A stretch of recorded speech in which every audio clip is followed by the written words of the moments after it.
Hello, I'm Menoth John. and I'd like to welcome you. First of all, let me take just a moment to thank you for allowing me back into your homes. If this is your first time with us, let me extend a personal invitation for you to drag out your miniatures and paint along with us each week. Let's go over to the canvas here and let's get started. I believe, every day's a good day when you paint. I believe, it'll bring a lot of good thoughts to your heart. I believe, every day's a good day when you paint. I believe, it'll bring a lot of good thoughts to your heart. Let's build a happy little cloud. Let's build some happy little trees. There are no limits here. You start out by believing here. You can almost paint with anything. All you have to do is practice.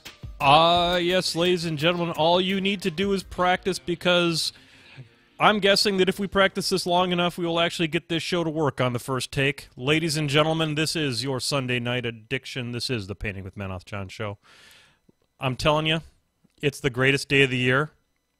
We're going to kick this thing off on the first night of Game of Thrones. Sassy Greyjoy, I gave you a little love in the intro that never made it to the world. I'm going to give you some love now. I know you're not going to tune out when the rest of the Greyjoys show up. And those guys, I'm going to tell you, those Greyjoys, what are you going to do? They're wacky. And so we have a very exciting show. You're going to want to, we'll sell you the first hour, but you're going to want to stay for the whole 90 minutes. And we are here with a great person. Ladies and gentlemen, first off, the co-host with the mo-host, Mr. John Spencer. Hey, Brushheads. John, how was your week? Good. How was yours? My week was excellent. This is exactly as far as we made it on take one. Correct. And now we're past that, so I call this a successful second take. So it's Success. Exactly. We measure our success here on Painting with Menoth John in little bite-sized pieces. So I'm going to turn on the face cam here because everybody came to see me. That's a lie. So got the face cam on, and now there is Mr. Nailbrain. There is video. It's a matter of me clicking the buttons. And you'd think after 2.5 years of this crap, I would eventually get to the point where I'd click the buttons and then things would happen. So we have a very special guest with us tonight, John. We do indeed. One we've been promising for a long time. Yes, absolutely. This is ostensibly a painting show, I guess. It's a drinking show with a painting problem. But tonight we have legitimate, honest-to-God talent with us. Ladies and gentlemen, all the way from the center of America, the gateway state or gateway city of St. Louis, we have Mr. Chris Suhre. Hi, Brushheads. Hey, you may know Chris from a number of things. He is a really legitimate painter. He has won several gold medals in the P3 competition at Gen Con. We have he's done some really amazing work. Most recently, his Gunbjorn battle group has been like owning Cool Mini or Not. So, and on his side, he keeps kids from dying, which is awesome. He's a pediatrician. Just my day job. Just your day job. Just your day job. Just something to buy the pots of paint with. So, welcome to the show. That's right. Thanks. Well, we have a very thrill-packed. I've asked Chris. He has a lecture that he does on color contrast and composition, and that's really going to be the keystone for the show. And it'll give us a chance to get to know Chris a little bit better. But before we do that, we have a few things we have to take care of, right, John? Correct. So the first thing we need to do is, as we all know, the Patreon, I should say, which is right here. If you want to support the show, is what kind of keeps the lights on here at Painting with Menoth John. Even though you'll notice right now, I'm just like varying the lights up and down. I can do that because of Patreon, actually, because the more Patreons we get, the brighter the light gets. So, it's going away. It's going away. Quick, support the show. Oh, there we go. Anyway, so here we go. First off, we have a little shot to give to Mr. Cliff Hughes. Cliff, you supported the show this week. Thank you very much. Hey, Ron. Ron. We'll get to beverage updates as soon as I get done with this crap. And then we also have another one, Pablo Borges. I think I pronounced it right. It's spelled Borges. Borges, I believe, would probably be the pronunciation. It sounds very, very exotic. So, Pablo, welcome to the show, and thank you for your patronage. Hey, Ron! Ron. So, what are you having for your beverage tonight, Mr. Spencer? Well, I have one shot of Kraken for the after beverage update. And other than that, I'm drinking water out of a sippy cup because I'm not in great shape. Oh, well, hey, thanks for being on the show though tonight, John. I really appreciate it. I know you're not feeling too hot, but your dedication to the Painting with Menoth John show is noted and appreciated. What are you drinking tonight, John? Oh, I am with. I continue to blame Rich Brotman from the Beer Machine podcast for this. I'm drinking 3 philosophers out of a Mickey Mouse glass. Because nothing says philosophers like Mickey Mouse as far as I'm concerned. Oh.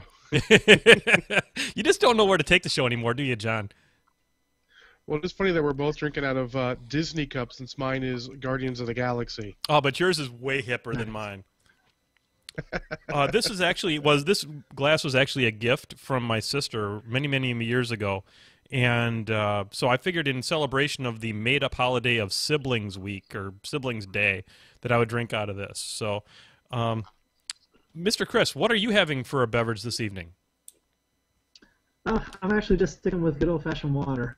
Man. Make sure I can give a decent presentation. You know, I'm thinking, Chris, I need to probably get Cool Kurt on the show again because we've had enough guests that have not been completely loaded off their ass that he can probably make up for all the other ones. Him and Polar Bear Cub at the same time. Yeah, him and Polar Bear Cub. Oh, that would be, yeah. That might have to happen. So, okay, so we got that going on. A couple quick things. We wanted to give a plug for Captain Con. I had Lonely Monk reach out to me a little bit, and Lonely Monk wants me to mention to all the Brushheads that Captain Con's Kickstarter is going on right now. So if you look for Captain Con 2015 on the Kickstarters, and I will put a link in the YouTubes as well as on the Muse on Minis post when this goes up. Get on over there. They have got a tremendous lineup this year. They're expanding their sizes, and look for Relic Knights, some of the new Super Dungeon Explorer going on there with the new Forgotten Kings. I got that box, and I'm super excited to get that opened up and play with the kids with the arcade mode. There's, of course, you've got your Infinities, you've got your War Machines, all that kind of great stuff. It's in Taunton, Massachusetts. I think I pronounced that right. Taunton. So if you cut open this part of Massachusetts, it'll keep you warm in the wintertime. But it doesn't smell good. That'd be so much better of a city name if it was in New Jersey, because then you could make the "I thought it smelled bad on the outside" joke. Taunton, we love you. Lost opportunities. Taunton, we love you. Really. I wonder if you like go along the belt line on Taunton if their guts spill out. So anyway, so there you go. Captain Con, it's on the Kickstarters, and Lonely Monk is a huge friend of the show, and they are, I believe, about 80% of the way to their funding goal. So get out there so we can have super fun times on July 17th through the 19th. The backer levels include 3-day passes and things like that. So get yourself out there. 3-day cons are not to be trifled with. Too many 4-day cons these days. We like the 3-day cons, and highly recommend you get out there to Captain Con. If I hadn't gone to London this year, I probably would have gone to Captain Con. Yeah, fair enough. I might try and make it for a weekend if I can get some cheap or free floor space in a room. We'll see. My job's kind of open for that kind of thing. Super sweet. So if you want to have an official member of the Painting with Menoth John podcast in your room, you can have John Spencer. And so maybe we'll make that a contest. Win a dream date with John Spencer for the weekend at Captain Con. Oh, that's horrible. Dream date. Quick, Chris, save us from this before it goes any further.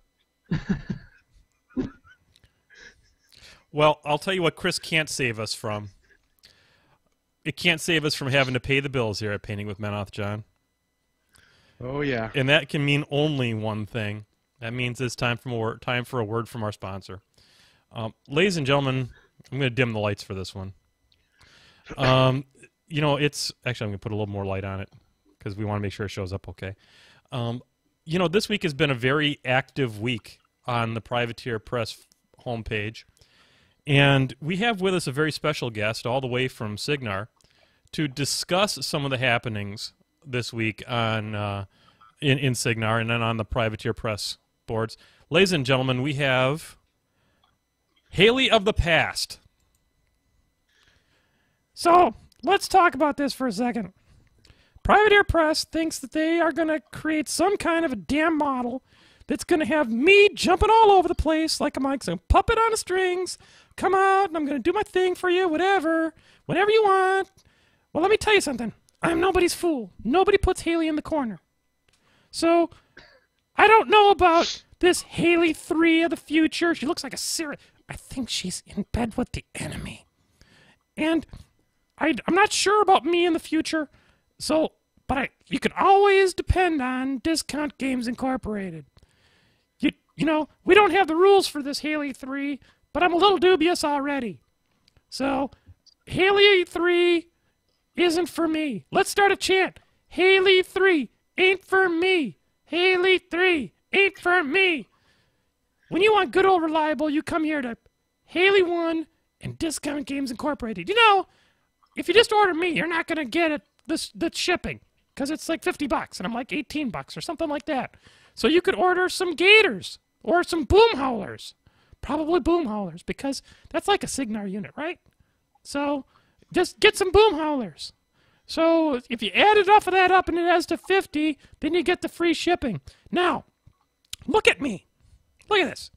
I'm not riding some pole like some cheap dancer or anything like that. No, I'm not like that. That's a different Haley. I would look exquisite next to Greenleaf terrain. So if you need some Canadian terrain and you're looking for some, I recommend this guy. Oops, this way. Where are his fingers pointing? There it is. Over there, Greenleaf terrain. That's Adam. Look him up, Greenleaf terrain on the internets, and he'll make you some terrain that doesn't suck. You may have seen it on Mini Wargaming, and yay. So, Discount Games Incorporated, I'm Haley 1, Haley of the Past, whatever. I'm Haley 3, ain't for me. Haley 3, ain't for me. Ah! Ladies and gentlemen, that is just a preview of the hilarity that you can expect to be part of Warmachine Puppet Time, the new podcast coming from Painting with Menoth John Entertainment. But for now, thanks to Discount Games Incorporated and Greenleaf Terrain for their continued sponsorship. How about that Haley 3, John? Indeed. Interesting. Future Haley looks kind of Tronish. Yes. Chris, your thoughts? I'm kind of excited for it. I hate playing against Signar, and I hate playing against Haley even more. Mm-hmm. But, it's going to be a Warcaster unit. It's going to be 3 versions of her. It could be kind of cool to paint, at least. I'm hoping for all 3 of them to be like normal-sized models, but stuck on a huge base, because that always works out well. Huge base Warcasters are always awesome. So anything we can do to... Wow, what's this going on in the chat room here, John? I think we're on the front page and some random people are showing up. How many people do we have on here? It says 21, but there's like 2 or 3. I'm going to say 2. One is just wondering what the hell we are. Yeah, well, we're a painting show that does puppet time, okay? So, if I knew how to ban people, I'd be all over the banning right now. Hang on for a second. We'll look at this after. We'll look at this afterwards and see if maybe there's a way you can get me to help ban these guys, because that's kind of silly. Yeah, hang on for a second. Let me see if I can ban these guys while I'm doing this. Let's see here. Ban that user. So this is fun. This is banning with Menoth John now. There's the other one. Let's see here. Let's try and ban this person. I don't know. I'm not getting a lot of. Okay, good. Looks like the other one went away. Okay. So I'm sorry, Brushheads, that happened. So, we'll keep an eye on this. How do Banyan? If I knew how to mod you, I would totally mod you. Yeah, we'll look at that later. Yeah, we'll figure all this out. We're not going to let this slow down our mojo. We're Twitch. Keep me off the front page. We don't want we want good viewers. We want the kind of people that are true Brushheads on this one. And John, if you see anybody else getting there who needs to be banned, you let me know, and we'll ban them suckers tonight because we got important things to talk about. Sure thing. Excellent. Ladies and gentlemen, we're going to get right on to the meat and potatoes part of the show here. We're going to get on to a very important topic, and I'm going to just quick throw it up here on the screen. We have with us, of course, tonight, we have a very special guest, Mr. Chris Suhre, and he is on here tonight to talk a little bit about contrast, color, and composition. So, patrons, we are going to be sending this to you as a PDF for you to at your leisure peruse and take take note of in the future. It'll be coming in as an email from your Patreon. So, Chris, I'm just going to let you kick off and educate us here. Okay. Let's see what I can do. Okay, so take it away. Contrast, color, and composition. We'll go ahead and go to the next slide here. Okay. Actually, John, my slides aren't showing up. They should be here pretty soon. There is a lag. Are you still seeing the painting cam, or are you still seeing, or the face cam, or what are you seeing? I'm seeing the painting with Menoth John symbol. Okay, you will need to either open up the stream or just open up the presentation and go from the copy of the presentation that I sent you. Probably faster on the presentation, Chris, just so you can see. You'll be on time with it then. Right. Not seeing the past. Right. Probably the best thing to do is that. How do I do that? Okay. The first thing, what you should do is simply just minimize, don't quit. Minimize this chat window, and go ahead and just open up PowerPoint, the thing that I sent you. Oh, okay, I've got that. Okay. Just open that up that I sent you on email, and just kind of go slide by slide, and we'll do it that way. Ladies and gentlemen, fine. I got that. Good. This is yep. You know what? And I committed to you that I was going to change your email, and then I didn't do it. So hooray for me because I suck. We'll figure this out. So, well, I guess just starts then. A little bit about me. My daytime job is pediatrics. I'm a husband, father of 4. Actually started playing Warmachine and Hordes back when the game first came out. A friend of mine got me into it. It was my first tabletop game. I got to be initiated with a pretty decent meta. I mean, the standard meta included people such as all the Iron Agenda guys, DC, Tim Simpson, AK, so got to grow up in a pretty good community. About 4 or 5 years ago, actually a little longer than that. Oh god, it's almost been 10 years. Jesus.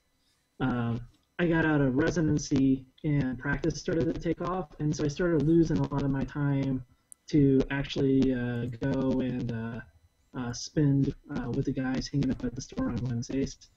But I still wanted to stay involved in Warmachine Hordes, so I started making a conscious effort to try to improve my painting. I always kind of enjoyed it, but I hadn't really put much effort into it, and so I started putting a lot more effort into it and kind of going from there. Most recently, I went to Gen Con in 2014 and did the P3 competition, and I entered 4 categories there, and I managed to take home a gold coin in 3 of them, so that's pretty significant for me. I was pretty excited. And then I was also fortunate enough to win the Warmachine Weekend Master Craftsman in 2014 too. So, my email there is actually chris.surrey@gmail.com. So .com if anyone wants to contact me when we're all done with this. Next slide. Okay. So first thing is tools. If you don't have the right tools, you're gonna have a hard time getting your best performance. For the longest time, at least for at least 3 years while I was starting painting, I kept trying to use like brushes from Dick Blick or from GW, and those things are atrocious. They can get you through the basics, but if you really want to start upping your skills, you need to find a good brush. Right now, I would say my preferred brushes are definitely Winsor Newton Series 7s, and you'll hear a lot of painters talk about them. The reason we all like them so much is because even though the bottom of the brush, the bristles, are larger and looks like it would give you a lot of trouble, the point on that thing is like a fine sharpened pencil, and so it lets you do your details really quite a bit easier without all the extra problems you have with like GW and stuff like that. You want a good light. A good lamp with like a day glow bulb is pretty essential. If you're not having proper lighting, you'll never tell what your colors really are. You'll never be able to tell how fine your detail is. A word of hopefully encouragement: when you first start using the light, I guarantee it's gonna make everything look worse. It's going to start really bringing out like any issues you're having, or anywhere that the line's not straight or something like that. And even though that's kind of a rough transition period, it's a very good one, because once you take it away from that light and actually put it out for presentation, it's going to be just that much sharper. You'll hear sometimes people say, oh well, my mini looks really, really good, and then I took a photo of it and the photo doesn't look as well. It's usually because the photo starts bringing out those little discrepancies that you can't see just with normal light. I think it's very important to surround yourself with painters of various skill levels. And one of the hardest things I remember doing when I first tried to really improve my skills was putting out pictures of minis, or taking them to like a P3 competition, asking people like Matt and Ron, what do you actually think, and taking their criticism the way it's supposed to be taken. I would be surprised if you can find a painter that is genuinely cruel or mean to you. But when they're giving you critique and criticism, it's not to hurt your feelings. It's to legitimately tell you what you need to do to improve. And so I think that's an incredibly important step, to be around painters that are above your skill level and can help you rise to that. On the other hand, though, I think it's important to have painters around that maybe aren't up to your skill level, for you to teach and for you to explain why you do the things you do. At least for me, if I need to know something really well, if I can explain it to someone else, it usually means I've got a decent grasp of it. Another essential tool, you got to practice. All the knowledge is worthless if you don't actually apply it. And so Ron Cruz once said, it's great if you can practice like an hour a day. And I started doing it, and he was right. If you can really try to legitimately put that hour in a day and really think about what you're doing, you'll see improvement. Notebooks are great. You should have one. I've got this little one like this. I keep all my various projects in them and stuff like that. But it's nice for writing down color compositions, ideas, what do you want to build, all those type of things, and it helps kind of keep you straight. It also helps to make sure that in the future, if you're like, oh, I really want to duplicate this color I did on this troll or whatever, you've got that ability to go back and look at that recipe. One of the things that we talked about previously on the show, Chris, was that that Evernote is a nice electronic version of that too. For a long time, I would do that as well. I'd use Evernote as a way to kind of keep track of those recipes that I had for unique color combinations for like my Signar and stuff like that. Yeah, I mean, that's a good one. I actually use Pinterest a fair amount. Not so much the hold on to color compositions, but like I'll store like crap tons of reference photos in there. And then actually, I've got my iPhone set up to hold like different albums. I mean, there's times that if I'm really like into groove painting, I'll set out the color combination in front of me, like the bottles I'm using, and just take a photo of them so I can make sure that I can always get that reference point for the future. And then the other thing that's kind of nice to have too is what some artists call a green box, which is really just a collection of a variety of materials that you can use to build like a base or your scenery or whatever around your miniature. I mean, common things people tend to keep in it are, roots, pieces of grass, bark, lily pad, all those type of things, and just it's nice to have it all collected in one area. Next slide. Okay, we're on the next slide. Okay, so let's talk about contrast. Okay, why is contrast important? Okay, contrast is to show the difference by comparing two items together. And the eye loves contrast. It loves to see a variety of different contrasts. The brain finds it stimulating and entertaining, and that's why you always hear in miniature competitions when you're starting out, you need to up your contrast. You need to increase your contrast. And for the longest time, people would tell me, you need to increase your contrast, and I was like, I have no idea what the hell you're talking about. And a lot of it boils down to color and to lighting. And then there's other versions that we'll talk about too. When it comes to color contrast, hopefully everyone's kind of seen this before. The wonderful color wheel, probably got introduced to it when you're in kindergarten. You have your primary colors. That's red, yellow, and blue. And then you can combine your primary colors to get your secondary colors, which are green, purple, and orange. Why don't we go to the next slide? Next slide. Okay, so complementary colors, though, are colors that are opposite of each other on the color wheel. So, for instance, red is opposite of green, yellow is opposite of purple, blue is opposite of orange. Complementary colors basically reinforce each other. So, for instance, when you place green next to red, it makes red look redder.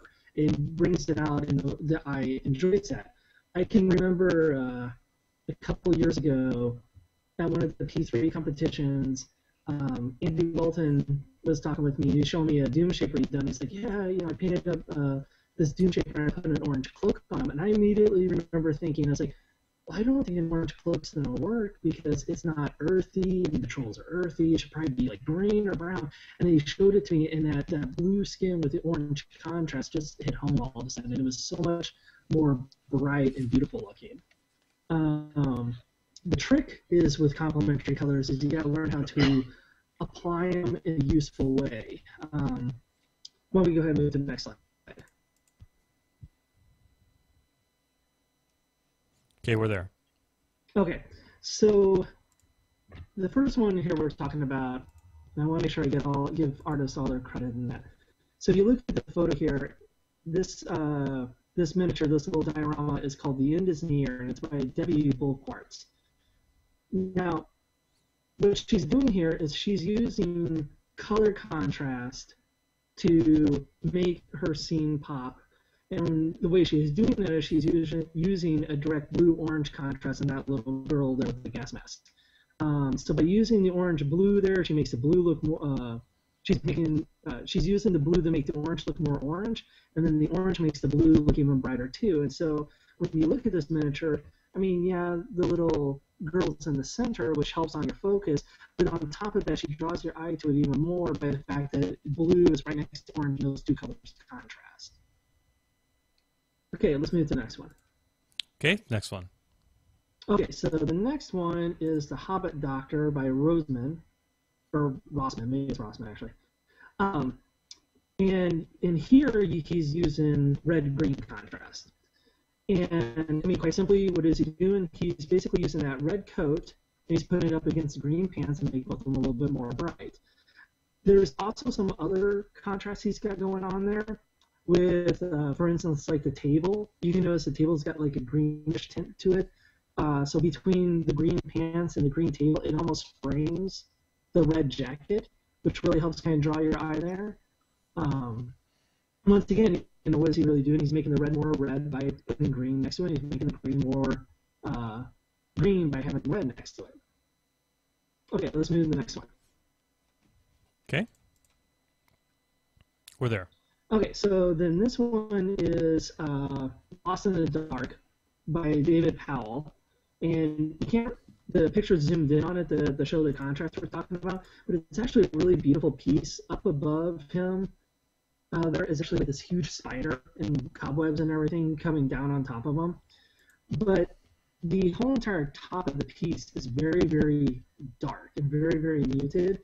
And then you've got this bright yellow and purple contrast that really just draw your eye immediately in on the little guy. And he also accentuates it by using objects or sliding to make it brighter. But the color contrast there is just very prominent there to kind of help draw you into the little guy. Okay, next one. Okay, we're there. Okay, so now we're going to get a little bit more complicated. Before, we were just doing simple color contrast. I mean, like I said, things where if you're painting trolls and you're going with kind of the more studio scheme with a bluish skin, think about working orange in there somewhere. The two contrast nice. Or if you're painting Kador, having a little bit of green in there to go with the red. Or if you're doing Signar, having once again some orange worked into like the Cygnus or something like that. Those are all nice ways to make those minis pop. But one thing you can do that's kind of fun is to start using your complements together within the mini to shade and highlight. So, taking a little bit of a tangent.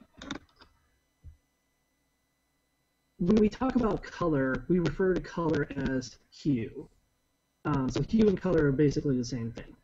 Then you also have what they call saturation, which is like how intense is that color, and then you have light and you have dark. Okay, you have like your brightness. When you talk about saturation, the way to think of it is like how murky is that color. So like, for instance, like the red at the top of the slide is a very saturated red. It's a very, very bright red. If you add white to it, it will become pinkish, which will mean that it's still a type of red, but it's now a desaturated red. Or if you add black to it, it becomes kind of murky or muddy looking, and that's also desaturating that color. You can use that to your advantage, but a lot of the times you want your colors to stay saturated. That's how they keep a lot more visual appeal. You can make your color, you can like shade your color by using its complement, and that will in turn not only help you keep a more interesting looking mini, but it helps keep your saturation level high. So like a fun experiment to do is when you got some time, take a color out of your set, like I would probably use like a red, and mix some white with it and see what happens. Mix some black with it and see what happens.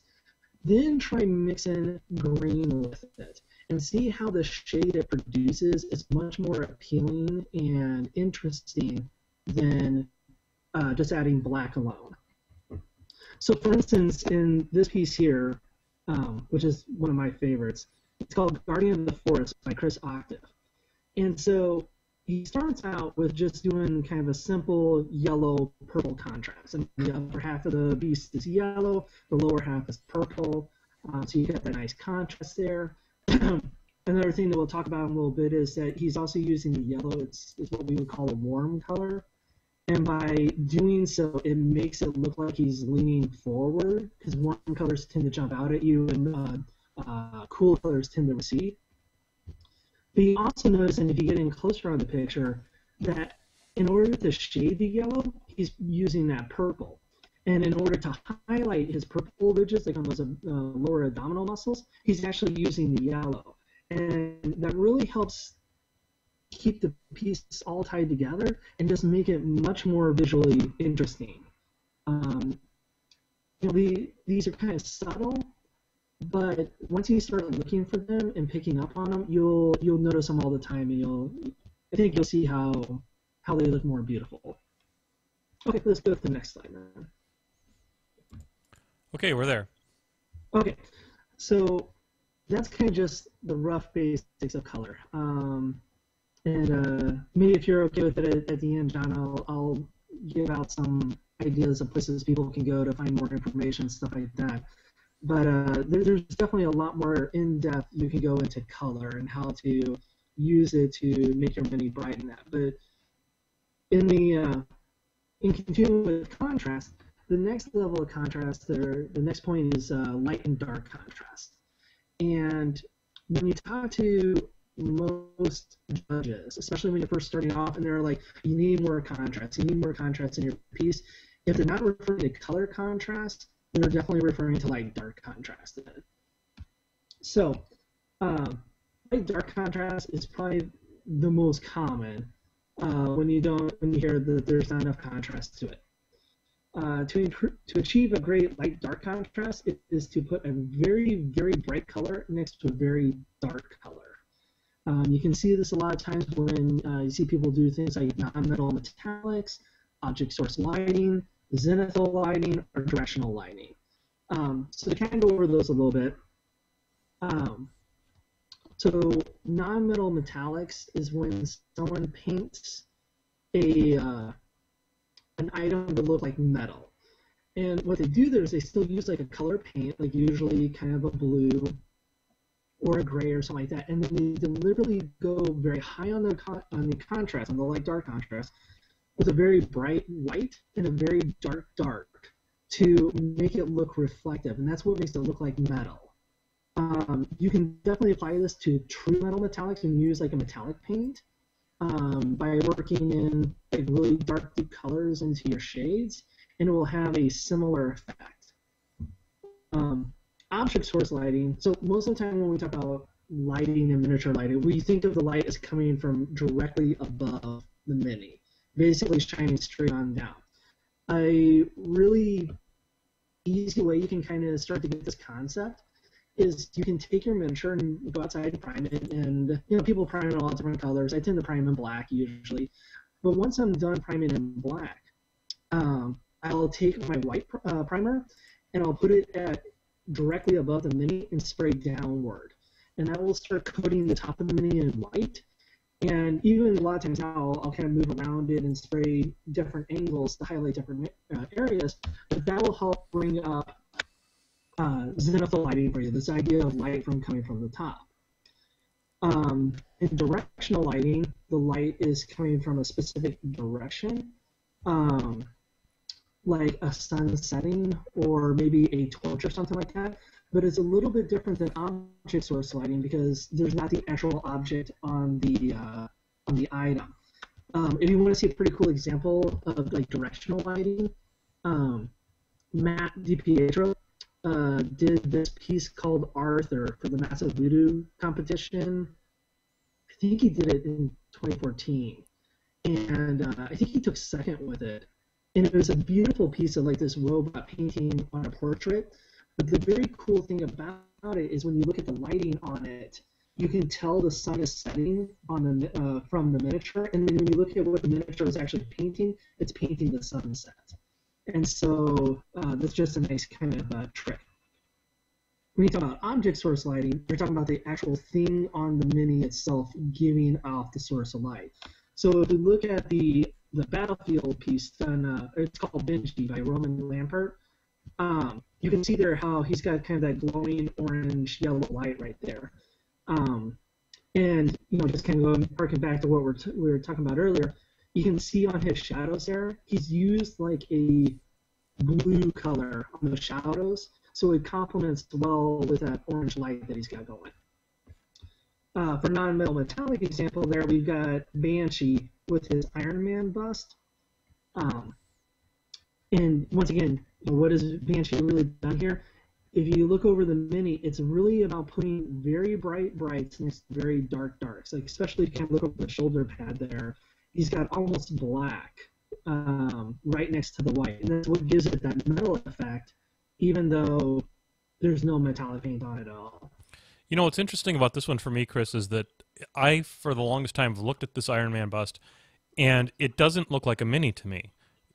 And it looks like a painting, literally like something on canvas. Is this actually a picture of a three-dimensional model and looks like this? I'm pretty sure I don't think Banshee does any two-dimensional stuff.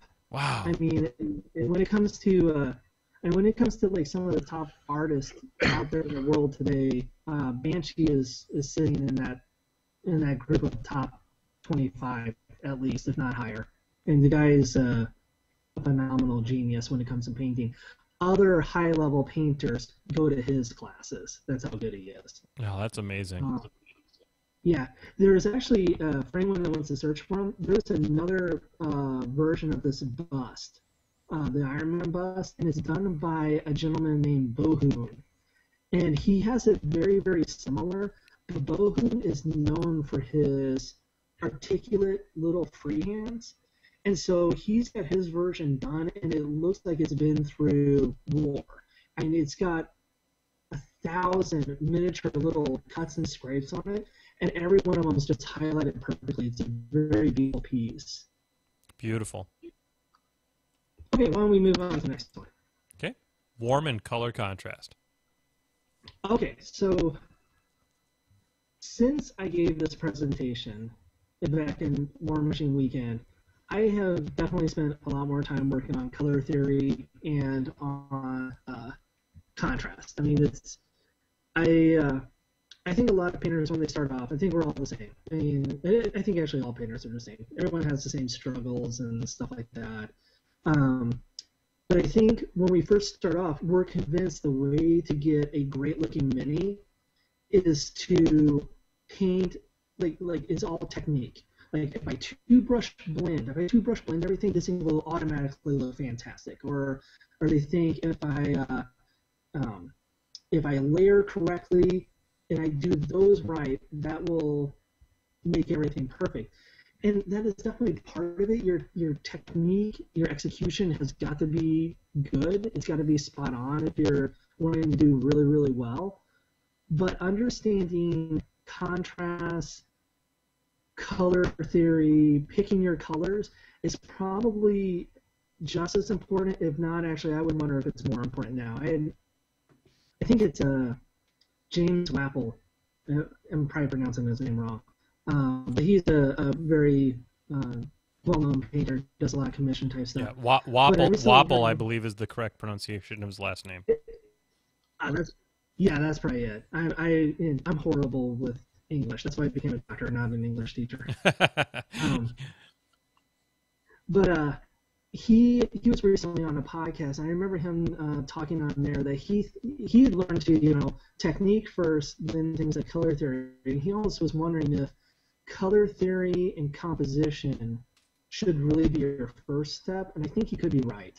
I think that getting that down might be more important than actually learning two-brush blending or things like that. And, getting that idea down first might be the most important. So I stole these pictures right from Massive Voodoo. I'll talk maybe more about it later, but if you're looking for a great reference site, a site that will give you a shit ton of tutorials that are fantastic, check out Massive Voodoo. It's a site run by two German guys, but they put everything in English. Sometimes it's a little bit broken English, but you can definitely connect the dots. But these guys are geniuses when it comes to miniature painting. And they had written an article on warm cold contrast, and I stole these pictures directly from them. And the idea is that this is the exact same photo, obviously, but it's in two different colors. So when I looked at the first one there, the blue one, to me, that says cold. I picture myself being like maybe in New York, like overlooking the landscape or something like that. I feel kind of calm and serene. But if you look at like the orange-brown one, you feel warm. You feel more like you're on vacation. Maybe this is Italy or something like that, and you feel more relaxed. So we associate different feelings with temperature or with color and temperature. So, for instance, what are the warm colors? Those are your reds, your oranges, your yellows, and what are your cold colors? Your blue, your violets, and your teals. when you're painting a mini, a nice little trick you can do is if you use like a warm color and put it next to a cold, it will definitely give you contrast. But it also makes you feel like that warm portion of the mini is moved forward, and the blue or cold part is moved back.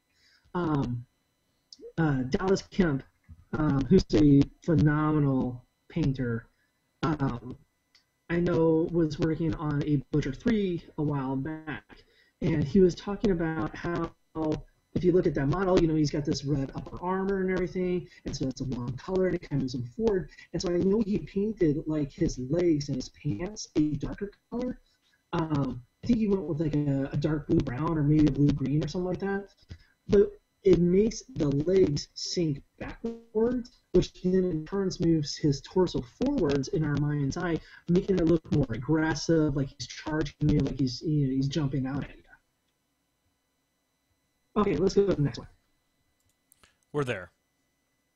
Okay, so here's another perfect example of how just color or the warm-cold color combinations, change how we think about things.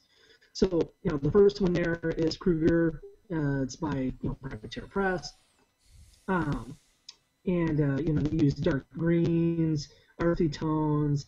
And it gives you kind of this warmer, almost kind of like autumn, late spring, or late summer type feeling. But then you have the Winter Mage that was done by Anna. And she used deliberately different colors, these blues, these greens, and stuff like that. And it shifts him from feeling like a Circle of Orberus type character to a Winter Mage, someone that's associated with cold. You can almost like picture it being like a member of the Legion of Everblight or something like that. Okay, let's go to the next one. Yeah, it's a very effective technique there. Yeah, no, a piece I am hoping I had a Warmachine weekend, and then I plan on taking to P3 at Gen Con this year, is the Daughter of Everblight. I just had to paint that model. Doug Hamilton sculpted it, and he's a good friend, and that thing is just beautiful. And so when I painted it, I deliberately, it was consistent with the Legion model, but I definitely picked everything cold because I wanted it to symbolize ice, barren, frozen. Absolutely. I'm sorry, Chris, it's been a little harder for me to focus on the show here. We had some situations in the chat room here that were going on as a part of the show, and it's certainly not in keeping with the positivity angle we try to keep here on the show. And I've been chatting back and forth with a couple of the Brushheads and my co-host around some threats that were put towards the show by some folks that were not regular Brushheads, to say the least. And there's a we got threatened to my house to be swatted, which means they dial in a fake 911 and have the SWAT team show up at my door because they dial in a hostage situation or some crap like that. So I haven't been quite as engaged as I otherwise could be because I was needing to get talked off a ledge by a couple of the Brushheads on other chat means. So this is the ugly side of trying to produce some content, is when Twitch opens this up to the greater community who maybe aren't part of the Warmachine community. So I'm going to try to be a little bit more engaged, a little bit more animated in our discussion here and stuff like that. John has my co-host has made me feel a whole lot better about the situation. But in case anyone's listening that swatting is a felony, and if anyone attempts to do anything like that, I'm sure that I have made some calls to my local police department, and they are ready and waiting for your call. So that would be really ill-advised on your part to try anything. So moving right along with the presentation. Okay, no problem. So we're looking at the picture of Satan, right, by Esteban? Mm-hmm. Okay, so, here Esteban uses warm colors, to reinforce this emotional response that, it's Satan, he's from hell, right? The lake of fire and everything. So he wants to, make sure that you feel like he's demonic, he's evil. He really wants to sell that point, so he uses a lot of reds and oranges and stuff like that, these warm colors to symbolize that. if you take a look around, this mini is actually very, very popular. It's a very well done mini, and you can find a ton of versions of it. The nice thing about finding all those different versions of it is they're all painted differently. Like, I've seen versions of Satan that are painted blue, and it makes him look totally and feel totally different. You feel like he's some type of ice demon. I've seen him painted in green, which immediately kind of makes us feel sickly. And so they've used that to make him very much appear like, you know, he's some type of demon of pestilence or something like that. Okay, let's move to the next one. Okay. Oops, trying to find my cursor. There we go. No problem. So I hope I'm pronouncing this right. I believe it's pronounced Aguila. And this one's by Roman Lampert, who's one of the two gentlemen that run Smacks of Voodoo. And this one is a very beautiful piece because it does a multitude of things. He uses cool greens and blues to give the sense of cold. I mean, you get the sense that this guy is, you know, been out in the winter, you know, trekking through snow or something like that. But then he uses warm colors on the face to really help draw your eye there. The warm reds and the kind of the pinks and yellows that go around the eyes and through the nose and stuff like that really draws your vision there.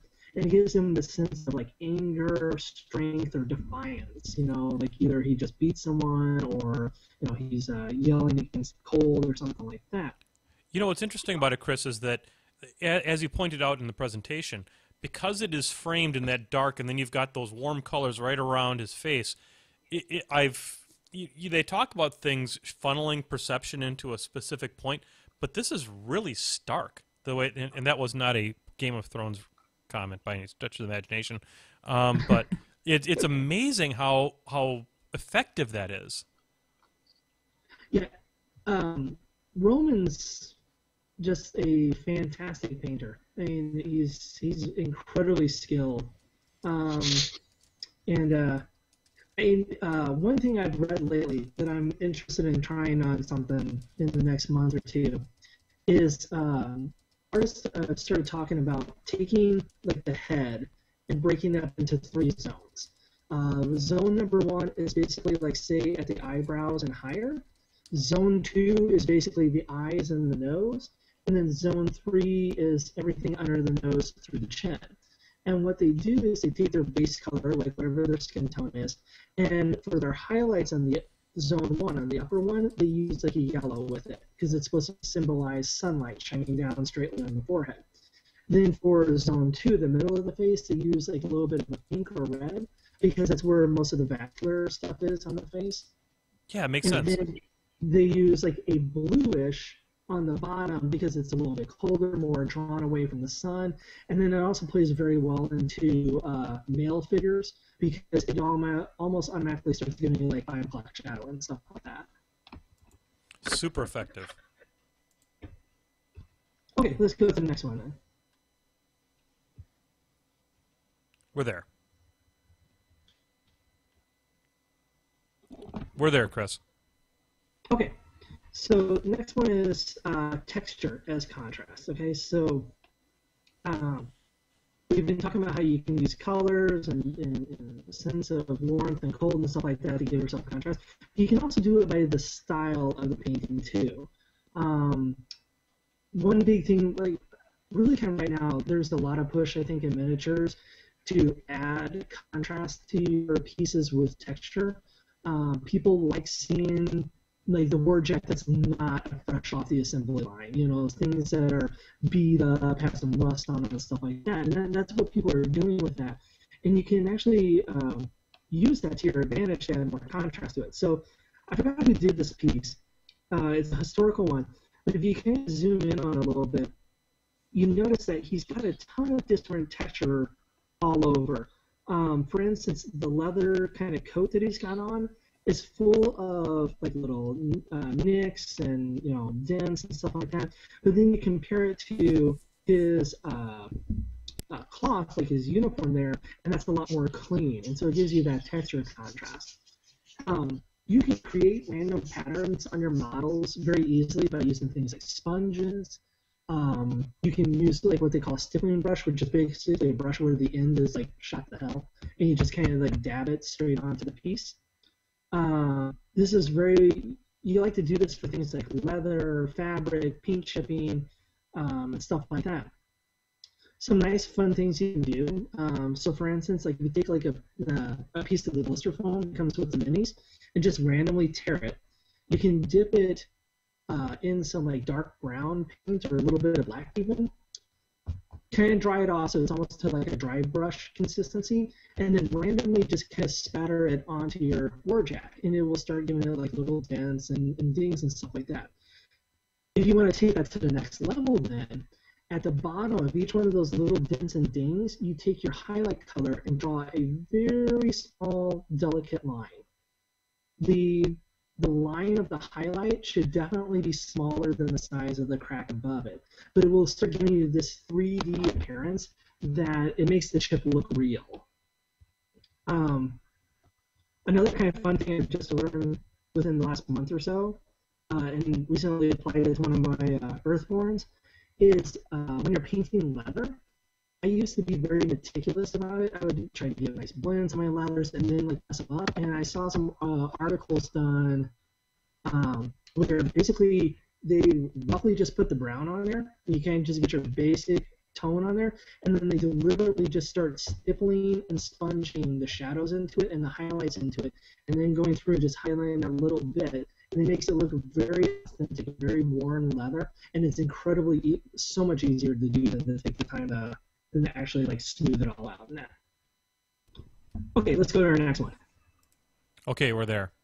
Hey, Ron! Okay, so it's Ron. Just for you. Thank you very much. So, thank you very much. The big thing here with Ron is if you kind of zoom in on him, is you can see he's got this meticulous armor. It's a very smooth, very well blended, very beautiful. And then he's standing on this rocky base full of chips and cracks and all these like little bits sticking out of it. And that once again just gives you that texture contrast and it makes it a very beautiful mini. Let's move to the next one. We're there. Okay, we're there. Okay.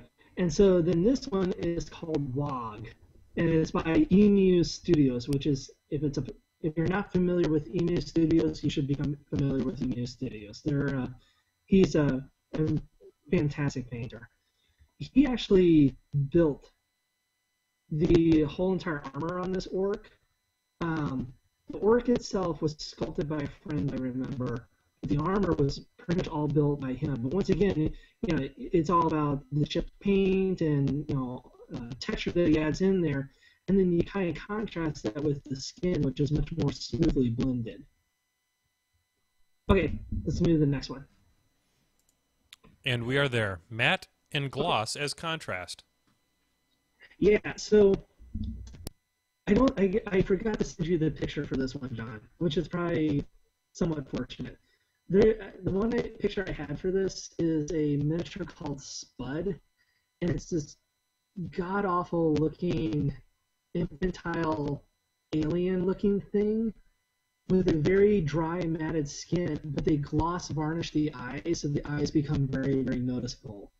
And that's what the kind of matte versus gloss contrast is. It's if you have this kind of high reflective area versus these very muted shadows. So one thing you can kind of do with this is like I said, having a nice glaze put over like eyes, or for instance tongues on like Warbeasts, especially if they got their mouth held open. Is you paint your whole entire mini like you normally do and have it kind of a little bit more of a matte look, but then go with this gloss look on there. For instance, too, another way place that becomes incredibly important is like with blood. So if you're going to add blood to a mini, it's got to look glossy. If it looks matte, it does not look like blood. It needs to have that glossy shine to it. A nice way you can do that is Tamiya makes stuff called Tamiya Red. And when you get it and open it, it looks like red cough syrup, and it smells just as bad. But if you take that and mix it with just a smidge of like brown or black ink, it will get this nice dark blood color to it. And after just a couple of minutes, it will also start to clump, almost forming like little chunks of meat or chunks of clotting and stuff like that. It's actually a really great product. But if you happen to be like a brush licker, definitely do not put that stuff in your mouth. It's highly toxic. Yeah, there's a lot of heavy metals and stuff in paint, and you probably shouldn't be licking your brush. So I realize it's a great wetting agent and all that kind of stuff, but but yeah, I've used this technique, especially on jewels, to try to bring different levels of sort of emphasis on different jewels that I've had on certain models, and I found that it's been pretty effective and kind of cool. No, that's a perfect example too. Yeah, once you've painted your gem, give it a coat of gloss varnish. It will give it that extra little bit of shine that helps set it off for the rest of the day. That's a perfect example. Well, I think we're pretty much at the end then, Chris, of your presentation, correct? Correct. Yes. So that was fantastic. I know that I really, really appreciate it. And once again, I'm sorry, Chris, that I maybe wasn't as interactive as I could have been throughout the whole thing, as I have been sitting here waiting for the SWAT team to break down my front door here at Casa John 2.0 and ruin my whole effing life. So, Chris, if this is what internet fame is all about, I guess I don't want it. John, do you mind if I give out a couple of like places for people to go check and look at examples or websites that they can go to for reference and stuff like that? Absolutely, Chris. I mean, this is really an opportunity for the Brushheads to have access to a wonderful both teacher as well as painter. So anything you want to share, I know that our viewers are going to be all about it. Oh, sure. So let's talk about some places you can go that will really kind of help you up your game.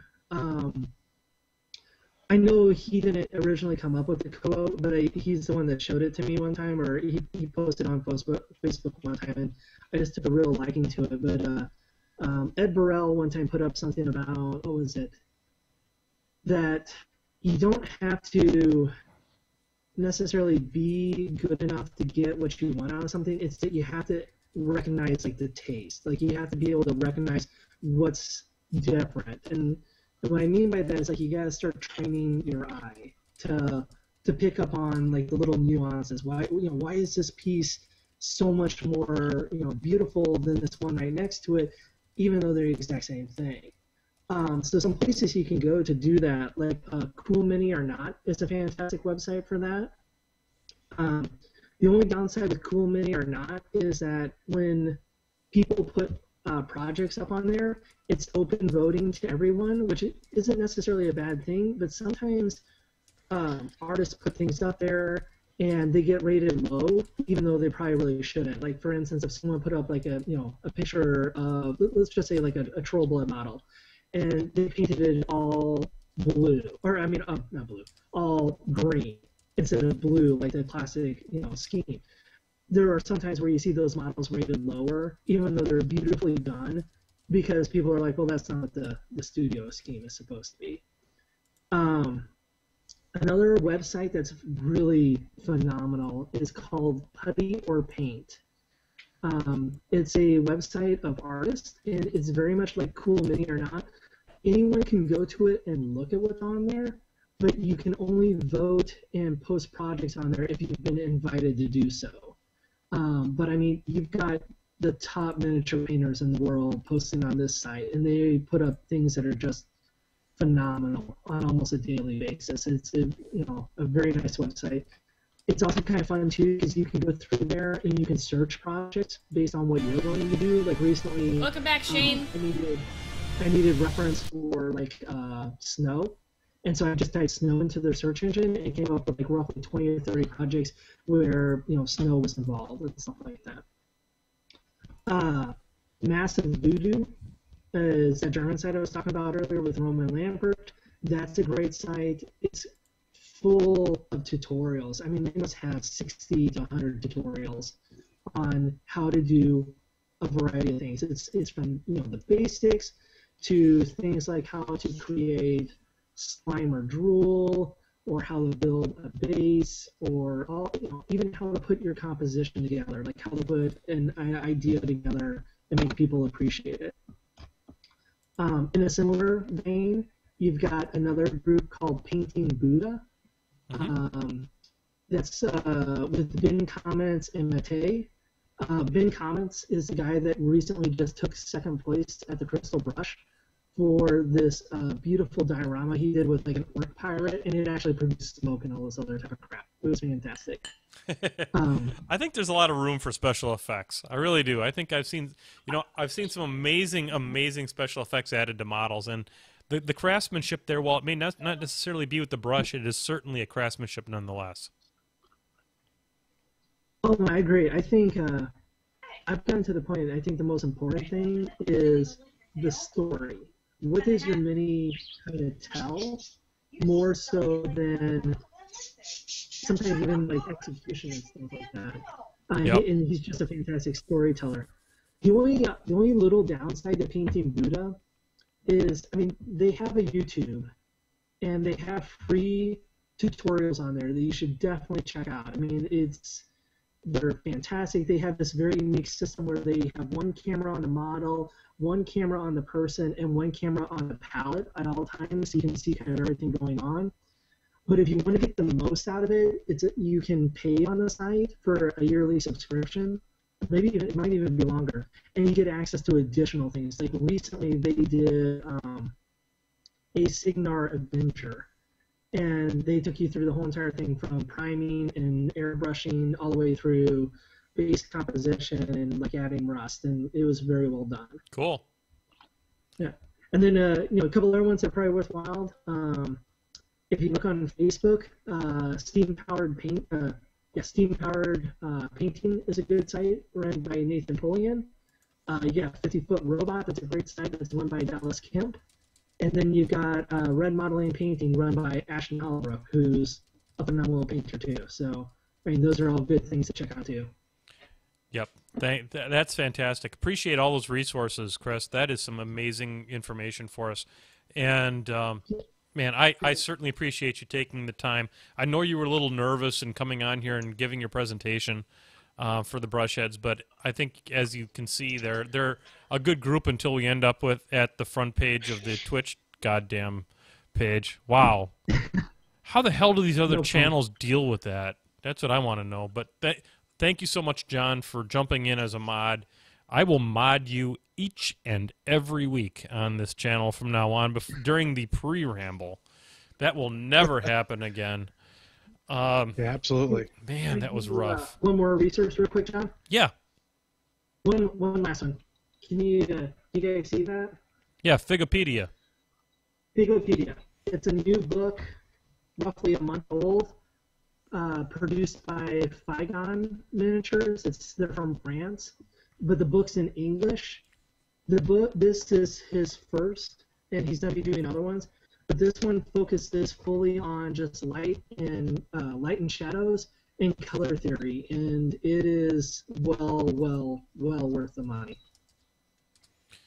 That sounds really interesting. I'll have to take a look at that. That'd be something to do me an awful lot of good to kind of look through something like that and really get. I really want to take my painting. I mean, I've improved a lot since 2.5 years ago, when I couldn't get a date on a New Year's Eve, and we started this whole adventure. It's really my painting has, I think, improved, but I think I've plateaued. I think I've gotten to a point where I've kind of reached a steady state, so to speak, and I'd really like to kick it up. And I don't know that I can necessarily achieve the kind of things that you achieve, or that Ashton is able to do, but I'd sure like to give it a hell of a try. And some of the tips and techniques I know that I'm going to take away from this, looking at contrast and colors next to each other and color combinations in a whole new way as a result of the amazing information that you provided here tonight, Chris. Well, good. I'm glad. No, I super appreciate that. It's interesting that you referred to it as a plateau. I remember a couple of Warmachine weekends ago, sitting with Dallas and talking, and he would refer to it in the same way. And we hate the plateau.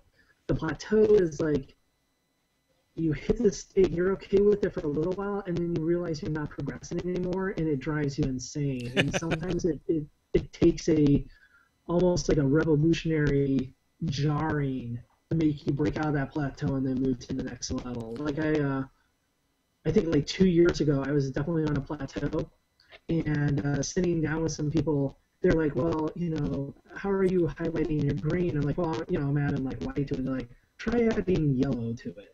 And that's when a lot of things start taking off. Yep, and I almost think I need to consider a different faction, or in maybe possibly even in a different game. I'm looking at Ed Defoe, one of the true legendary Brushheads. I believe he has reached double epic, godlike Brushhead status. Sent me a miniature in the mail. He sent me an Infinity miniature. And it is, in the grand tradition of the first taste is free, he sent me an Infinity miniature because he said it looked like me. So it's this guy that's obviously got a gray goatee and all this kind of crap. And so I'm going to probably start painting and assembling some Infinity, at least to get it up to an introductory level so that I've got enough models that if I actually wanted to play the game, I could. And I think that is an army I'm going to experiment with, and I'm going to really try to next level the painting that I do on it to try and say, okay, well, take the techniques that Chris has presented here and ask some of the really great painters that I know, like yourself and Ashton, and say, okay, this is what I'm doing. What do you think? And try to next level these miniatures, because Infinity is a good game to try that with because there's not so many of them. And go ahead. Infinity has beautiful miniatures. Their miniatures are phenomenal.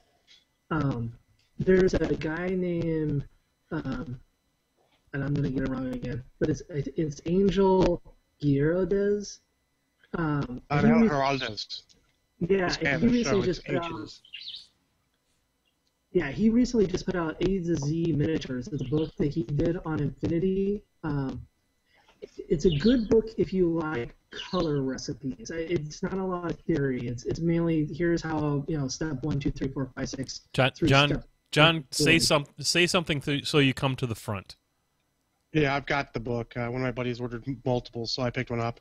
It's a lot of airbrushing to start, but it looks like it's going to be pretty cool to get some tips from. Can I ask you, John, to put a link? John, can I ask you to put a link to that on the Painting with Menoth John Facebook page, please? I'll see if I can find. It's a small print run. I don't know if they still have a second print run going, so we'll see. Okay. I'll see what I can find. Lonely Monk, there is a little bit of echo. The audio is a little bit touchy here tonight, so we're just trying to work our way through it. But yeah, I think that I'm going to try to do some next level stuff with that. I mean, I'm kind of locked into the way that my trolls look, and I've gotten some nice comments on my trolls, but they're nowhere near the beauty that yours, Chris, and some other people's are. But I'm going to try and next level it with this Infinity stuff and see what I can do, and really take my time with it, and get back to trying to improve on my painting. And I think that tonight's discussion has been critical to that growth. Well, good. For what it's worth, if you or really anyone, if you have an interest and you want to send me stuff on Facebook or things like that, I'll be happy to take a look and see if I can offer you any advice or anything like that. Well, that's fantastic. We're going to have you back here on the show, and if you're more than willing to come, I mean, of course. But fantastic. Oh, definitely, yeah. And we're gonna get you on here, and then during Warmachine weekend, Chris, one of the questions that came up in the chat room was about Andy Welton from the Crippled System podcast has the hobby room that he kind of has pioneered at Warmachine weekend. Do you make an appearance at any time during that during the Warmachine weekend? I mean, I did in last year, and I know Andy's kind of just getting things going for it this year, but he and I have already kind of talked back and forth. I think he's okay with me doing some more presentations again. I'm kind of going to do one similar to this, like maybe a new version of it, But I really kind of want to do one on base composition too, like how you can take like a little wooden plinth and then start building like the rocks on it, the trees on it, and like set this whole entire little story for your guy on it. Oh, that'd be really wonderful. You know, Chris, I'm going to be partnering up with Andy this year on the hobby room. He had reached out to me and asked me to help participate in it, and I am really, really looking forward to doing that. You know, this is obviously Andy's show. I'm not trying to take over or anything like that. He's going to call the tune as far as what he's going to, bring, but I will have the Painting with Menoth John mobile rig with me, and hopefully we can do some recording on site. I don't have any wireless mics yet at this point, but maybe we can wire you up for sound and really, get some learning that we can pass on to the people from those presentations. Oh, sure, that'd be great. Yeah, no, I'd definitely like to do that. That'd be great. Cool. I think we're at the 8. It's 8:20. We're usually about 10 minutes away from the end of the show right now, but I want to do one more thing here, kind of this is the time that we do Brushhead Gallery, and this is something that I really, really, really want to make sure that we get on here. I had to put Tadgo's Brushhead from the 2nd year anniversary show on here. I couldn't get rid of it. It's too amazing. And so I want to go through the pictures, and Chris, I don't know if you can see them or not because it is on the Twitch stream, but I'm going to run through these real quick. We do this once a quarter because I want to recognize the good hard work that the Brushheads are doing on their painting, and maybe some of the things that they have painted here on Painting with Menoth John. So, Chris, can you see it by any chance? I can't, but let me see if I can get Twitch going here. Okay. On my phone. We're going to go ahead, in the interest of time, and as you bring that up, we're going to go ahead and bring these, start going through them. The first one we have here is from my son, Charles Christensen. Yes, ladies and gentlemen, we have from Charles Trollchuck Christensen some drawings that he has done that were inspired by Painting with Menoth John. We have a Dador, which is, of course, a play on Trogdor. And as you can see on this picture, we have me as a dragon with a goatee and the glasses and one large beefy arm. So, yay, Chuck. And then we also have a picture here on the right-hand side who is also me with a significantly beefier version of my particular goatee with a shirt that says PWMJ on it. And my hair is apparently up in a kid and play style, straight up and down. And me giving the big thumbs up to the brush heads with paint literally sweating from my pores. And one of my trolls sitting next to me. So appreciate my son sending these in for the Brushhead Gallery. So round of applause for Troll Chuck. There we go. All right, so here we go. Let's move on to some of the miniatures. First up, Sassy Greyjoy. She stayed with us throughout the entire show here. And we have some work here. Have you been able to get up the Twitch stream yet, Chris?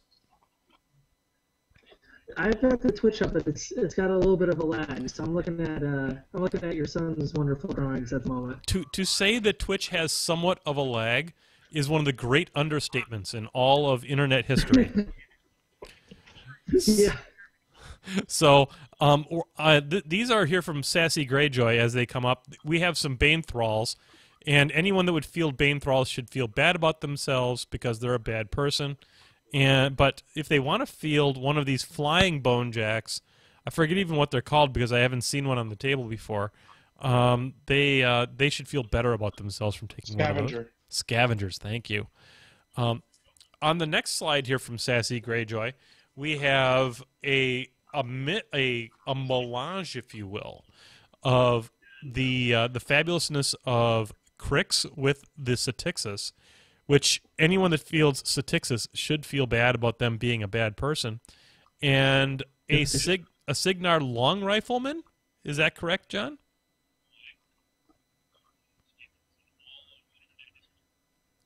John, are you there?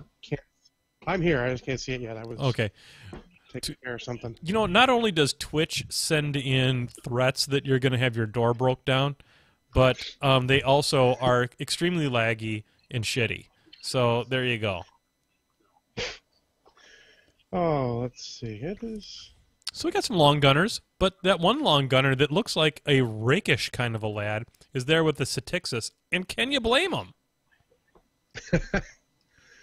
Any way you can get some, I guess. He's a long gunner. It's the only way it's going to happen. It's not a glamorous job. He ain't going to see any playtime on the table now that Keith Christensen doesn't play 2 units of him anymore. But I want to compliment Sassy on how she's coming along. You know, Sassy's one of our newer painters, and she is doing amazing. I love the skin tones on the face of the long gunner here in the upper right-hand corner, and how the hair contrasts with the glasses, and how you can really pick out that detail. Good job there, Sassy. I really, I like her, what on the, what are those called? The Satixis Witches, not the Raiders, but the other ones there. Yep. She's that purple, that warm maroon purple with like a little bit of cool blue tassel. That's really kind of nice. I like that. Yeah, it's a nice. She did some really nice color combinations there. Yeah. So let's move on now. We're going to pick up Zach Gross, and we have some very impressive Ahakar. Obviously, you know, we're in the Ancestral Guardian thing here. We've got a couple of Ancestral Guardians with them, and I really think that this model sells that whole stone thing really, really nicely. I like the contrast of the darker color than with the very light. Almost, it looks like they might have used the Frostbite from P3 for the highlighting, and I do a lot of that kind of stuff with my trolls. In my world, the trolls all use stone for their weapons, so the and this is much along the same lines as that. Chris, any thoughts on them? Or has the Twitch stream even frickin' caught up? I'm caught up. Okay. I think they look pretty good. Let's see. Chris, are you with us?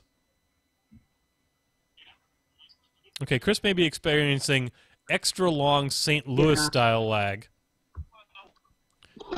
Yeah, we're slow here in St. Louis. No, it's all good. You know what happens when the internet gets near that arch? It just kind of goes round and round and round. You know, it can't get out of it. It's like an infinite loop. But some pretty good looking, some really good looking Ancestral Guardians. We'll kind of keep forging forward on this. Oh yeah, I'm seeing them now. Yep. Those are nice. Okay, we're gonna be. You did a really good job on highlighting that. Yep, a beautiful job on that. Now, what we're getting to now is by Richard Carey in Sweden. And when I saw this model, my breath was taken away. This is the Imperatus model, and Richard must be a masochist because he went after the white in a whole different way. Let me know when you guys get to this, by the way. Okay. What he has done is he has taken this studio scheme, and rather than going with that cool blue, he used one of the techniques that we talked about on your presentation, Chris.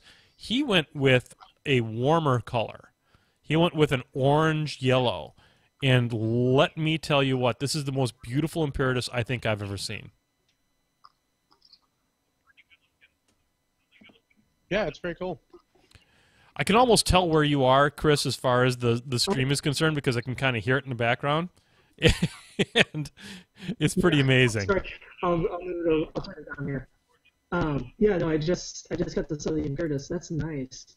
I like yeah, that orange is very, very nice. So you think that's beautiful? I'm about to get to a Hyperion that's going to knock your socks off. Uh-oh. The Hyperion is... Oh, you see it? Yeah. That's really nice. Actually, I really like the orange. It's very different than what they teach you how to shade the bone-like colors. One of the few colors I actually know how to paint properly. It gives it a sort of glow quality I like. Yeah. And I really like the gun and his back, his hunchback sparkle cannon. Yep. For me, what blows me away on this, and it's really, really subtle, and it didn't occur to me, is take a look at the white stripe on his shoulder pad. Just that, just that one stripe. Look at the runes on the other shoulder pad. I know, and they're like faded, and I know that fading was intentional. It's amazing. Then you get taken down to look at the base, and look what he did with the water effect around the foot. Oh, it's splashing. The lily pads and all. Oh my god! And the splashing. It's actually splashing around his feet. He built a crest up in the water. That's a table flip. I'm out. Ah. Yeah. That's real nice. That water effect is fantastic. The blue with the orange is really good too. Yeah, guys, this is the prettiest Hyperion I've ever seen. I have to admit, I've seen one other one that could give it a little bit of a run for its money. James at Warmachine Weekend a couple of years ago had a Hyperion with his Ret army. He won hardcore masters with it, and it was fantastic. Yeah, it's. I've had the pleasure of meeting this particular gentleman, Richard Carey. I met when I was at SmogCon, and on top of being this amazing painter that you're seeing here, he could not be a nicer gentleman. His wife does custom dice bags, and he gave me a Retribution dice bag that is in this particular bone and orange combination. And maybe when we get towards the end of the show, after the Brushhead Gallery, I'll put it up on camera so y'all can see it. It's stunning. And in my newer group that I'm playing with, my new game group that's only been playing the game for a little while, I think I'll probably take up my Retribution and play with it, just because, I'm not as successful with the Retribution, so it'll give me a chance to kind of maybe grow my skills at the same time that I'm growing the skills with another group. So.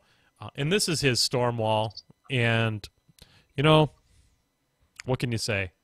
The amount of shading on this thing and the highlighting and the use of bold highlights is just stunning.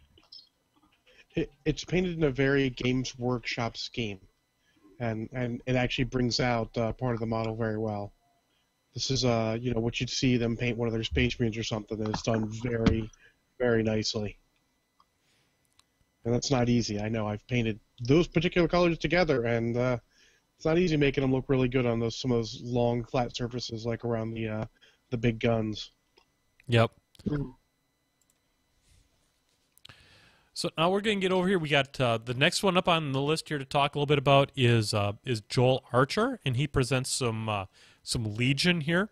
Now, what I think is really interesting about Joel's models here is that he takes blue and complements red against it, so that you have and then he has a lot of gray metallic as well. And I thought that it worked particularly well in these models. What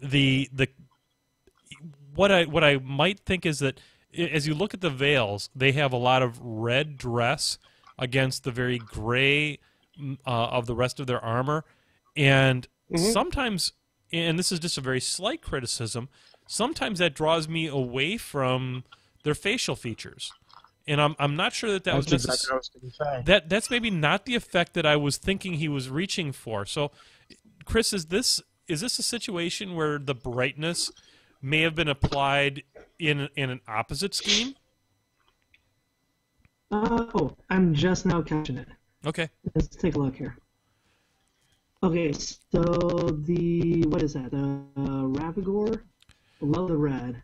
Yeah, the Ravagore I think it works pretty well on because of the highlighting of the different kind of like indentations in the skin. But I'm thinking more along the lines of the larger picture of the 3 Warcasters, where he chose to go with the dress color as the highlight rather than necessarily the armor or facial features.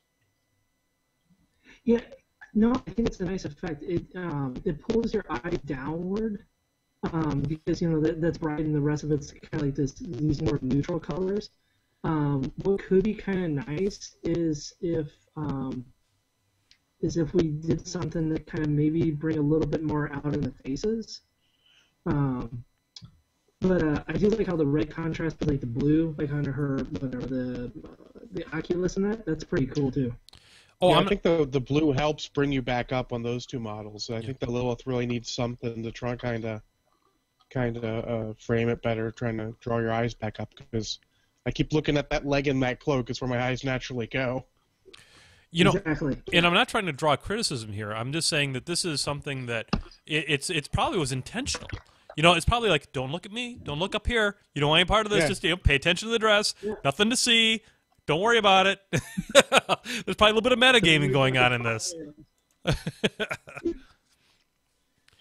Now I want to go on to some pictures by Robert Durevsky, who is a longtime brushhead. We loved Robert here, and he actually is presenting us a couple warjacks here. He's actually got a few slides in here.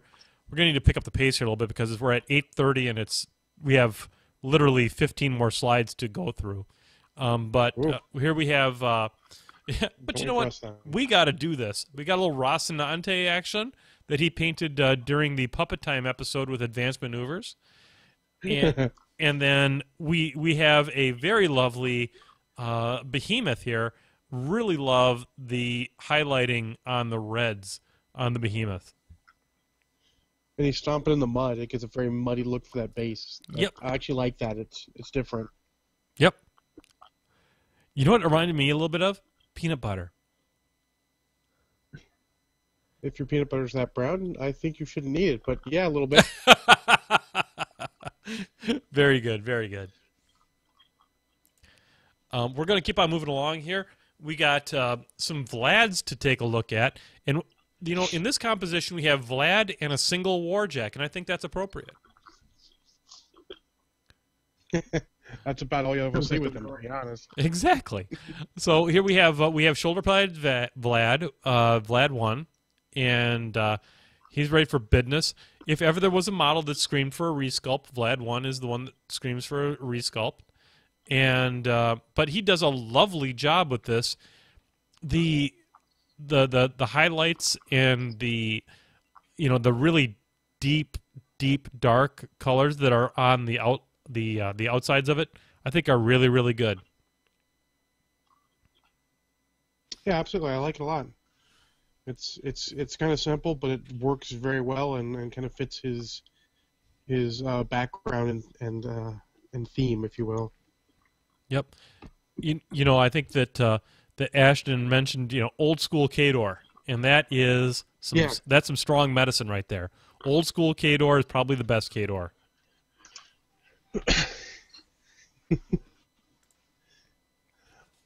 I have to admit, I actually haven't done any Khador yet. I really kind of want to do Ruin. That's a pretty impressive looking model. Ruin's broke as shit. Oh yeah, he is. He's pretty good. Pretty good. So here we have now we're still here with Robert Durevsky. We have a choir of Menoth, and I think it's interesting to see how different people treat the choir and the little scrolls and all that kind of stuff. And I love the scripting on here. I really like the highlighting on the sanguine and the sanguine highlight, and then the bold use of white. God, white is so hard to paint well, and I think Robert did a really nice job on these models. Yeah, they look good. Chris, have you caught up to seeing the choir of Menoth yet? No, I'm still seeing Vlad. Okay. Oh, there, just now switched. Okay. Yeah, that's a nice job on that white. And we're going to move on now to The another. trick of white is usually not to paint white. It's to paint something that's slightly off, and then when you go for the highlights, then you go pure white. But that the base color is like something that's slightly off, like a beige with a real light beige, or sometimes even a really light blue. It can be nice too. Nice. And then pull that with a straight white, just to kind of highlight exactly. it. Cool. A couple, three more models here from Robert. We have a Gorton, and then we have a Ragman, and then we've got a Snapjaw as well. And here we can see Robert has started to play with a little bit of water effects. I think everybody loves to kind of get their teeth wet with some water effects when it comes to them gators. Yeah, his Snapjaw is actually painted in a very similar scheme to mine, and I really like it. And I do like the sort of close to the studio scheme, but like a little redder, a little more brownish red on the Gorton too. Yep. And just to prove that we are an equal opportunity podcast, here we have a Games Workshop model from Robert Derevsky. What? Yep, I don't know what this thing is. I know it's one of the... Oh, God. It's one of the newer walkers that they have. It's not a Titan. But, it's probably a Knight then. Yeah, one of them things. It's clearly got a twin-linked multi-melta in one hand and a chainsaw whatever in the other. I don't know what the hell that thing is. I don't play Yeah, it's a Knight. It's a giant multi-cannon and then, yeah, some sort of close combat weapon of doom. But I love the rusting against the purple, and I really, because the thing about Games Workshop and that they sell so nicely is that these machines aren't easy to produce, and a lot of them have been around for a long, long time. So he really sells that battle damage and that battleware here, and it's an Imperial Knight Titan. Really? It's a Titan? Yeah, it's a small one. Okay. And as you can see, he shat out some chaos on the floor below him. Or he killed some. Actually, that's Emperor's Children. It's got the purple and the little wingy symbol. So it is chaos, dude. Okay. It's just in the old school scheme. I just thought maybe it had pooped out some chaos. So. Because it lets me say poop on the show. Anyway, let's move on to the next one. Sure.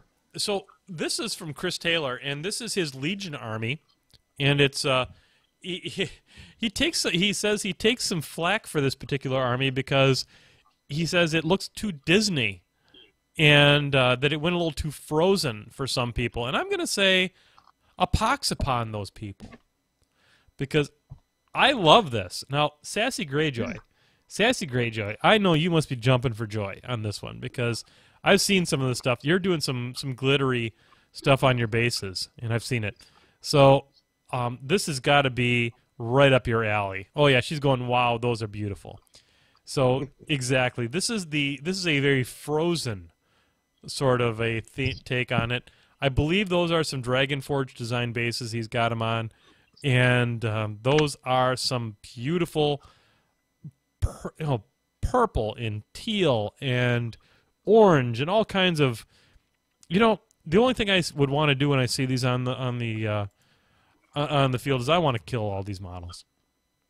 But it's Legion, so that just is normal. So, but these are beautifully painted. Oh yeah, I like those. I do too. You don't see this very frequently, and he's done a beautiful job with them. You got a little bit of Absalonia 1 and 2 going on. You got a little bit of you got the purple Forsaken. You got a blue Forsaken. You got all. You only need like 7 models to play Legion. So it's this is a beautiful job. Yeah. So we just saw Frozen. Now we're going to take you over here to some fire, and here we have from Joshua Pines, Mr. Nailbrain. And Mr. Nailbrain, I know you've been very active in the chat room tonight. We've got ourselves some Scorn, and we see Makeda 3 and her Exalted Court. We have a bronze back, I believe that is, and then we've got the best infantry that Scorn ever has, and that's the Gatorman Posse. Yeah, I really like the pale sort of scheme on the Gatormen. It might be a little bit of lighting, but I like the way it contrasts with their bloody mouths and the brown of the wood. Agreed. And this is one case where I will say that the plastic kits that Privateer did is just wholly superior to the metal ones. The plastic kits are so dynamic, and I love the Boquer in this particular model set. I actually like him when he's leaning down more, but actually with the angle he took it looks kind of cool. He's chanting and dancing and giving him some sort of crazy juju. He totally is giving him the business. There's no two ways about it. In the interest of time, Chris, we're kind of forging forward here. Hopefully he'll catch up to us at some point. And more from Mr. Nailbrain, we have some Accuarii. And, I don't know if he's using metallic paints on this or not. If he's not, that is some beautiful NMN, or non-metallic NMN. Yeah, whatever. I'm going to talk like I know what the hell I'm talking about. But it takes a brave man to paint yellow and orange the way that he has. Yeah, absolutely. Yellow is, I don't like painting yellow. No, nor do I. And these guys look great. And here's the thing that we talked about in the contrast portion of the presentation is that you'll notice he used a very cool color for the heads and the skin, and it contrasts so sharply with the brighter, warmer colors of the armor. I think it really, really makes these models pop hard. Mm-hmm. Yeah, those look good. With yellow, it's such a pain in the butt to paint. Oh God! But usually the trick is you need a really good base coat of like almost like a beige, and then paint the yellow over it, and it'll make the yellow go on smoother. And one fun trick you can do when you're all done with it is you can buy this stuff from, I think it's Vallejo. It's called Clear Colors, and they've got like red, green, yellow, all that kind of stuff. But what it is it's almost kind of like an ink, and that you can place it over the color, and it brings out that color even more than something. So, like for instance, if you place it over yellow, it'll make the yellow brighter in those like little areas that you put it. It's something I know that a lot of painters use, and it's a nice simple thing you can do, and it's really good. Super cool. Appreciate that tip on that. Sure. What I've used in the past is moldy ochre from P3 as a base coat because that's very opaque, and then I've come back with the Cygnus yellow or some of the other yellows that are maybe a little bit thinner and a little bit hard to coat with it, and had pretty good success with that.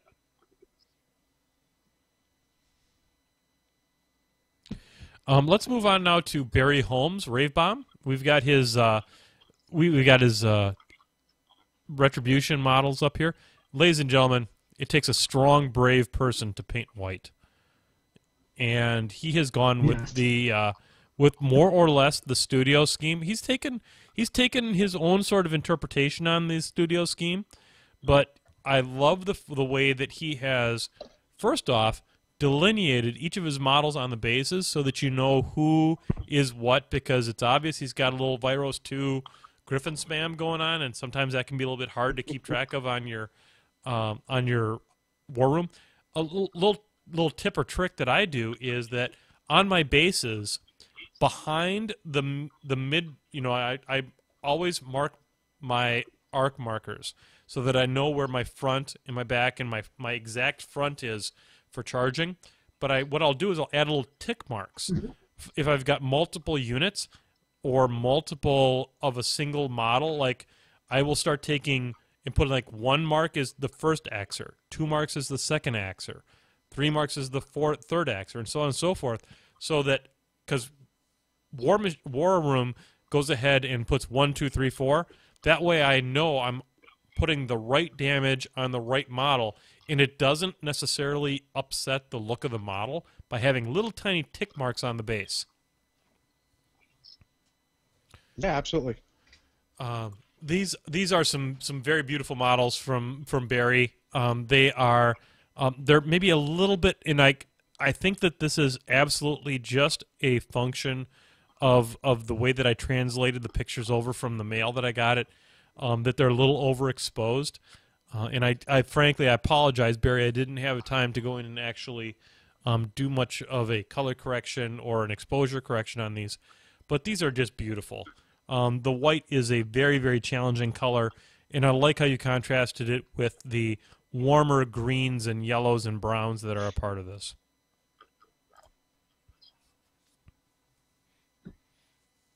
Yeah, they're very cool. He's got looks like he's got the whole collection. I know he's said he was fully painted on his rat, so he's got a ton. Yeah, he's even got the heavy rifle team, which God bless you, man. Which is impressive. Yeah, I haven't even bought them yet. So here's Maybe eventually. a slightly different take on Retribution from Chris Cricks. We have still going with the white and more, maybe even slightly more of a studio type scheme, but really bringing in those darker greens as a contrast. And what it does for me is it really makes the skin of the elves pop out and bring each model a little bit of identity, so that it really kind of it highlights almost the person inside the armor, which maybe it sounds a little weird, but I think that's the effect that I get out of this. Yeah, it's very interesting. I would normally say it's a little too the same tone, but it definitely does make the flesh pop a little more. Now, right here we have a Ghost Sniper in pink, and I highly recommend this one. As the Tata Creel is predominantly a pink faction. This particular Ghost Sniper is based on a cork, which I highly recommend as well. There's a lot. I have a few corks here from my Three Philosophers beer, and I think that's a great basing idea. Just kidding.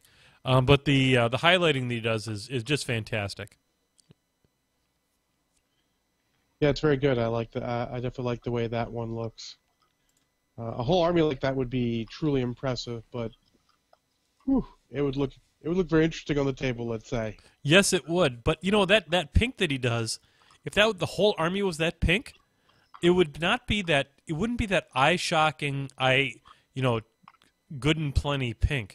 I think it would really, really work because he did such a good job of bringing the lower tones and the highlights together in a very good way.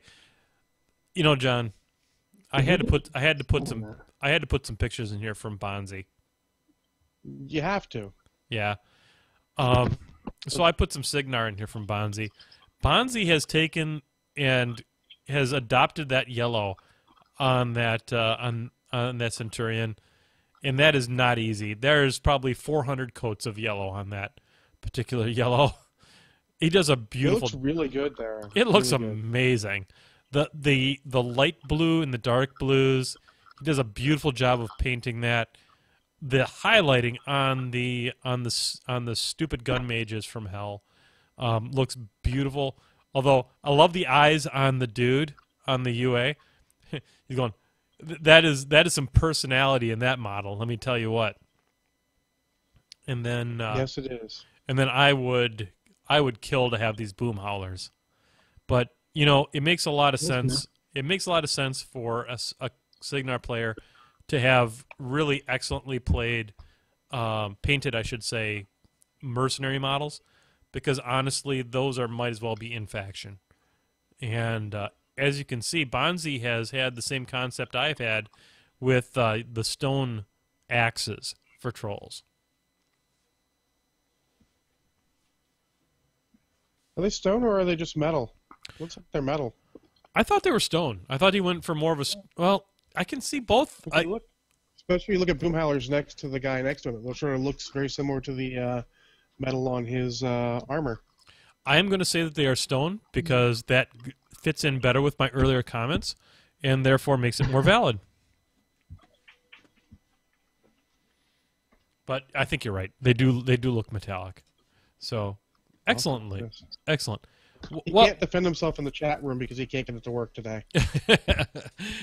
Well, Brushheads, I can't thank you enough for the wonderful submissions during the first quarter of 2015. Give yourselves a hand.